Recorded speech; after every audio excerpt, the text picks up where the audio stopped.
Good morning student, class 12। आज हम पढ़ रहे थे लघु कथाएं संकलित और हम पेज नंबर 19 पढ़ रहे हैं। दूध का मूल्य। एक असहाय बालक अपनी पढ़ाई जारी रखने के लिए गली गलियारों में घूमता और घर घर ढेर लगाकर छोटी मोटी चीज़ें बेचता। एक दिन तेज गर्मी के मारे भूखा प्यासा वह एक पेड़ के नीचे ठहर गया। जब एक कदम भी आगे चलना उसे दुभर हो गया, मतलब मुश्किल हो गया, तो भूख मिटाने के लिए जेब में पैसे भी नहीं थे। लाचार बालक ने सोचा कि अगर जीना है तो अगले घर से रोटी मांगकर खानी होगी। ऐसा विचार कर उसने एक घर के दरवाजे पर दस्तक दी और गृहिणी ने दरवाजा खोला और सवाल किया, क्या है? तब महिला को सामने देखकर भूख से जूझ रहे बालक का आत्मसम्मान जाग उठा और उसने रोटी मांगने की बजाय सिर्फ प्यास बुझाने के लिए पानी मांगा। भूखे प्यासे बालक की दशा देखकर महिला घर के भीतर गई और बालक को पीने के लिए एक गिलास दूध दे दिया। चकित बालक ने उस दयालु महिला का चेहरा देखा और बिना कुछ कहे धीरे धीरे दूध पी लिया। उसकी आंखों में आदर कृतज्ञता का भाव भर आया था। उसने विनम्रता से उस महिला से सवाल किया, इस दूध का मूल्य कैसे चुका पाऊंगा? तब बालक की बात को सुनकर महिला ने कहा, इस दूध के लिए तुम्हें कुछ भी चुकाना नहीं पड़ेगा। हमारे बुजुर्गों ने सिखाया है कि सदस्यता के किसी काम के लिए किसी भी तरह की कीमत की अपेक्षा नहीं करना चाहिए।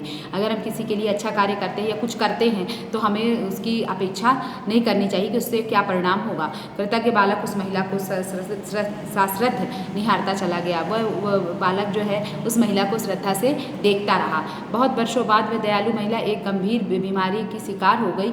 उस शहर के डॉक्टर उसका इलाज कर हार चुके तो उन्होंने उस राजधानी के विशेषज्ञ डॉक्टर से इलाज एवं ऑपरेशन कराने का परामर्श दिया। महिला को राजधानी के बड़े अस्पताल में भर्ती कराया गया। उस प्रसिद्ध डॉक्टर के सामने महिला मरीज के सभी कागजात लाए गए।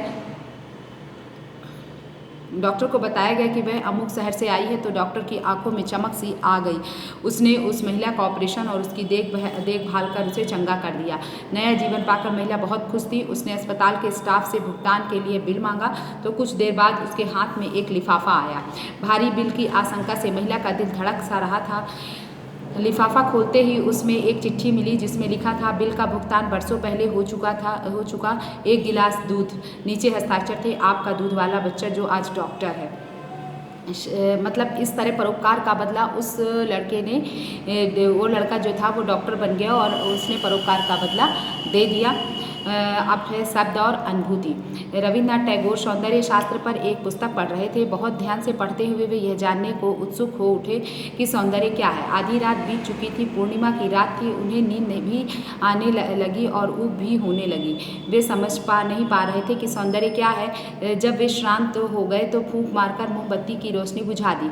जैसे ही उन्होंने मोमबत्ती बुझाई, चांदनी उनके दरवाजे और खिड़की में से झांकती हुई कमरे में घुस गई। सारा वातावरण ज्योतिर्मय हो उठा। उन्होंने खिड़की के पार से देखा तो ऐसा लगा जैसे चांद उनसे कह रहा हो, मैं बहुत देर से तुम्हें याद कर रहा था, पर तुम किताब में डूबे हुए थे। ठंडी हवा का झोंका आया और उनका तन बदन चांदनी में नहा गया। इस प्राकृतिक मनोहारी सौंदर्य को देख वे इतने अभिभूत हो गए कि उनके मुख से अकस्मात निकल पड़ा कि यह है सौंदर्य। वे कक्ष से बाहर निकल छत पर आ गए। उन्हें लगा जैसे वे चांदनी की झील में उतर गए हों। अब समझ में आया कि शब्द तो माध्यम है, मुख्य बात तो अनुभव की है। वो लेखक कहते हैं कि अब उनके समझ में आया कि शब्द तो माध्यम है, मुख्य बात तो अनुभव की है। जब अनुभव करेंगे तब ना शब्द के माध्यम से हम अपनी बात को कह पाएंगे। जिसे गुजरना होता है, केवल शब्द पर ठहरकर अनुभूति नहीं होती है। इसलिए यात्रा के आरंभ में शब्द अवश्य है पर अंत नहीं हो सकते। अंत में अनुभव काम आएगा और यही सिद्धांत जीवन के हर क्षेत्र में लागू होता है। अनुभव ही सबसे महत्वपूर्ण वस्तु है। जब मनुष्य अनुभव करता है किसी चीज़ का, तभी वह जीवन में कुछ आगे कर सकता है। ऐसा रविन्द्रनाथ टैगोर ने हमें बताया।